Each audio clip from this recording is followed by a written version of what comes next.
যুগ যুগ ধরে অপেক্ষা করছিল আমাদের গ্রামবাসী শুধুমাত্র একটা ব্রিজের জন্য। কত এমপি গেল আর আইলো, আমাদের নালিতাবাড়ি কোনো এমপি করে দিল না ব্রিজ।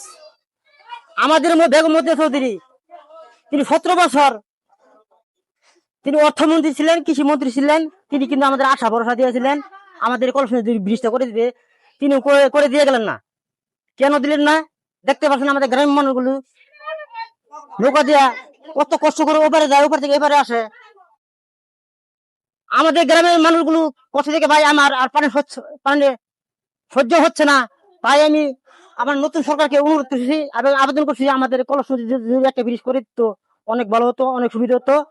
এখন আমি কিছু কথা আমার এক কাকার কাছে প্রশ্ন করবো, যে কাকা বলে ব্রিজ সম্পর্কে কি বলে। আসসালামু আলাইকুম কাকা, কেমন আছেন? ওয়ালাইকুম সালাম, আলহামদুলিল্লাহ ভালো আছি। আমাদের এই কলসিন্দুর ব্রিজটা যদি সরকার করে দেয় কেমন হয়?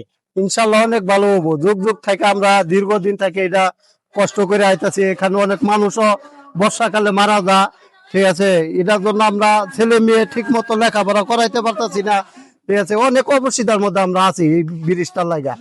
এটা আমাদের বাপেরা চলে গেছে গা, এই ব্রিজ হয় নাই, ঠিক আছে। মানে আমাদের যুগ চলে গেছে গা, ব্রিজ নাই, ঠিক আছে। এই ব্রিজের কারণে এটা আমাদের অনেক সমস্যা হচ্ছে। দেখতে পাচ্ছেন আসলে আমাদের গ্রামের মানুষগুলো খুব অসহায়। যদি একটা ব্রিজ থাকতো তাহলে আমাদের গ্রামের মানুষগুলো আসা যাওয়া করতে অনেক সুবিধা হতো।